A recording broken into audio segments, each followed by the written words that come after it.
Bang Justin sendiri, kalau tadi saya melihat Bang Justin mengatakan bahwa memang ini tergantung pemimpinnya seperti apa, bagaimana memberlakukan peraturan-peraturan ini. Nah, kalau Bang Justin sendiri, menurut Bang Justin harusnya pergub yang seperti apa Bang Justin yang lebih baik harus dilakukan, diimplementasikan, diberlakukan oleh Pemprov DKI Jakarta saat ini agar masyarakat itu lebih tertib?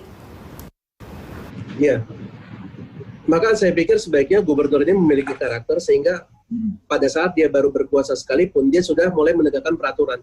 Sehingga saat-saat di mana suatu kebijakan betul-betul dibutuhkan untuk segera dipatuhi oleh masyarakat seperti saat sekarang ini, hal tersebut bisa direalisasikan. Saya melihat di beberapa daerah bahkan kepala daerahnya memasang CCTV di pinggiran kali.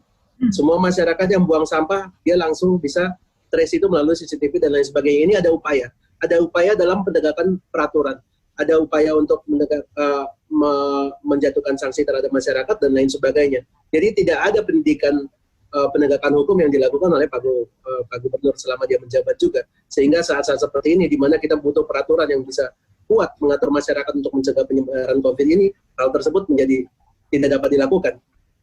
Maka banyak sekali memang yang terlewatkan untuk dilakukan sedari awal. Kalau sekarang saya pikir sudah agak sulit, kecuali sekarang kita mau menurunkan seluruh resources aparatur penegakan hukum, Satpol PP dan lain sebagainya untuk menindak di lapangan secara tegas dan keras. Akan tetapi saya juga khawatir ini akan menimbulkan resistensi atau mungkin akan menciptakan konflik-konflik baru di lapangan karena ini berlangsung tiba-tiba. Makanya saya katakan tadi semestinya semenjak menjabat langsung menegakkan peraturan-peraturan yang ada supaya masyarakat nggak kaget juga. Cuma kalau sekarang diberlakukan, apalagi sekarang perekonomian masyarakat sedang sulit juga. Langsung diberlakukan seperti ini ya sulit. Mungkin memang seperti yang tadi dikatakan juga solusi dari pemerintah provinsi juga tidak konkret juga untuk membuat masyarakat tetap di rumah. Pertama-tama untuk pengertian mereka, dan saya kira juga untuk pembatasan kegiatan ekonomi kemarin tidak terlalu direncanakan secara baik. Sebenarnya ada beberapa industri-industri yang masih bisa berjalan dengan protokoler kesehatan tertentu, akan tapi kemarin terlalu digeneralisir sehingga banyak sekali bidang-bidang industri yang harus berhenti dan sebenarnya ini berdampak secara langsung terhadap pemasukan APBD DKI Jakarta juga. Dengan kondisi seperti ini, tadi Bang Justin mengatakan memang kalau kita lihat Pak Yayat juga mengatakan ini seperti dilema karena maju kena, mundur kena, dan masyarakat juga disuruh di rumah tapi ekonominya tidak bisa dipenuhi. Lagi-lagi sebenarnya kalau kita melihat kondisi seperti ini, kita bisa melihat memang Pemprov juga memang di mana-mana banyak sekali PR-nya. Beliau juga mungkin masih bingung harus melakukan seperti apa yang baiknya untuk saat ini. Dan kalau dari anggota DPRD sendiri, ini sejauh ini bagaimana Bang Justin? Apakah sudah ada upaya untuk membantu misalnya saja untuk sembako-sembako masyarakat, karena kita tahu juga saat ini masyarakat banyak sekali yang di luar sana. Pemerintah mengatakan kami sudah menyalurkan sembako kepada mereka, tapi banyak yang mengaku saya tidak dapat. Nah, ini seperti apa pengawasannya sebenarnya Bang Justin? Nah, sebenarnya salah satu hal yang saya sangat sesalkan, termasuk dari pemerintah daerah juga, Provinsi DKI Jakarta kemarin itu semestinya beliau mengatakan bahwa bantuan sosial ini tidak untuk semua orang. Akan tapi tidak dikatakan seperti itu sehingga semua masyarakat sekarang menuntut sembako.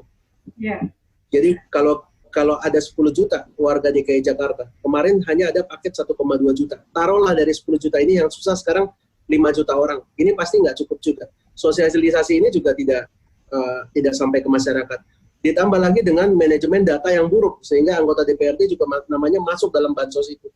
Jadi sepertinya banyak sekali yang selama ini alpa, menurut saya alpa untuk diseriusi oleh Pak Gubernur, seperti data masyarakat miskin dan lain sebagainya.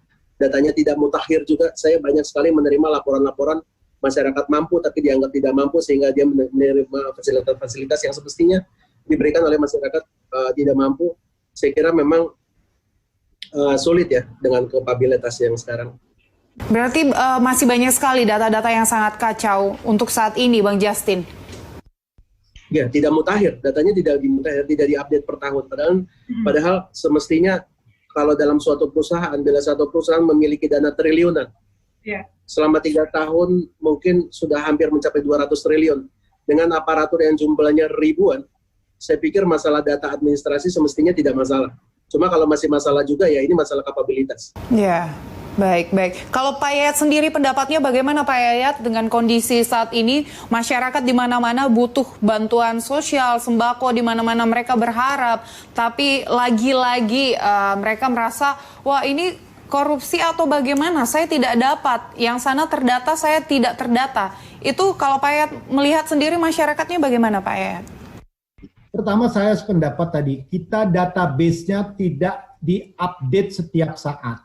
Kalau misalnya DKI punya program penanggulangan kemiskinan selama beberapa puluh tahun berjalan, harusnya itu kan bisa menjadi data dasar. Bahwa ini ada kelompok rentan pertama yang memang harus dibantu. Tapi ketika masuk masa COVID ini dalam 3 bulan, apakah ada updating data terbaru kelompok rentan selanjutnya? Mereka yang tiba-tiba di PHK, mereka yang kehilangan lapangan kerja, mereka yang kesulitan. Karena sekali lagi, PSBB itu juga, mohon maaf nih tanda kutip ya, mematikan lapangan usaha ketika ada pembatasan. Jadi yang terjadi kan dilema antara masalah kesehatan dengan masalah ekonomi. Nah sekarang pertanyaannya, bagaimana database terbaru? Karena di DKI ini ada 2 penduduk ya, penduduk dalam de facto, mereka yang memang tinggal di Jakarta, tapi tidak ber-KTP Jakarta, kelompok migran. Kedua, de jure. De jure memang memegang KTP dan punya kartu keluarga Jakarta. Yang menjadi masalah kadang-kadang, ada data itu tidak valid. Misalnya, ini sahabat saya ya, seorang pengajar, suaminya ternyata juga rektor di tempat lain, terima bantuan tuh. Iya kan? Jadi ada data yang tidak valid dan tidak dicek. Kedua yang menjadi masalah, apakah kita punya portal pengaduan tidak? Jadi ketika ada portal pengaduan diakumulasi, kemana smart city kita? Kemana yang selama ini diandalkan? Portal data pengaduan per wilayah itu sangat penting. Jadi ketika tidak dapat dicek dalam keluarga, nama, alamat. Saya kadang-kadang malu nih sama Kabupaten Banyuwangi yang punya smart kampung. Mereka punya database yang kuat, kemudian updating data terbaru. Jadi setiap hari jumlah mereka yang perlu dibantu selalu diupdate, selalu diumumkan. Kalau bisa ditempelkan di rumah ibadah, ditempelkan di kantor kelurahan, ditempelkan. Jadi mereka tidak malu kalau tiba-tiba jadi orang mapan, tiba-tiba jadi tidak mampu. Supaya tidak malu datanya ada, bahwa dia penerima data. Jadi terus diupdate. Nah, yang kedua, bagaimana dari data yang ada ini bisa bersinergi sama pemberi bantuan? Apakah bantuan dari Presiden, Kemensos, Pemdes, Pemprov? Ini bagaimana mensalurkan? Karena dalam beberapa fakta, dalam satu keluarga kadang-kadang bapaknya dapat, anaknya dapat. Nah, ini validitas datanya yang harus dicek. Jadi ada orang merasa bahwa ini ada data yang bias, tidak diupdate. Nah, yang ketiga, jangan sampai petugas-petugas di lapangan di tingkat kecamatan itu selalu galau diserang oleh masyarakat. Ada bagusnya wali kota atau gubernur itu datang ke setiap wilayah yang punya masalah, jelaskan mekanismenya. Jadi biarkan dululah masyarakat, aparat di tingkat wilayah menyelesaikan persoalannya, kemudian gubernur datang. Apa masalahnya? Gunakan manajemen bencana. Dengan strategi pendekatan manajemen bencana bisa diakumulasi. Oh, masalahnya mereka bisa sepakat menyelesaikan masalah di tingkat wilayah, kemudian gubernur datang. Untuk apa? Meyakinkan orang di bawah itu supaya tidak andilau. Tidak dalam dilema terus. Rasa didukung, rasa diperhatikan. Kan mohon maaf nih, kan sudah ada wakil. Gimana bisa berbagi tugas kan? Nanti juga teman-teman dari DPRD, yuk kita menilai nih setiap wilayah mana yang paling rawan, wilayah mana yang paling banyak ributnya, wilayah mana yang datanya tidak benar. Jadi selama ini mungkin ada chaos di kita, ketika kita membangga-banggakan ada smart city-nya, ada central room, pengendali, ada database, itu kemana? Kenapa tidak bisa dimanfaatkan? Ada apa dengan masalah ini?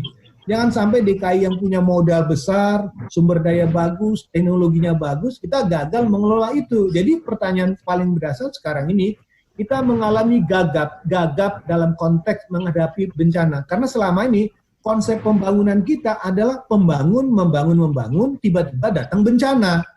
Nah, bencana datang itulah kita nggak tahu siapa jadi korban, siapa itu. Maka saya mengatakan ada bagusnya harus ada data yang kuat, ada updatingnya, validitasnya, dan pengecekan ke lapangan.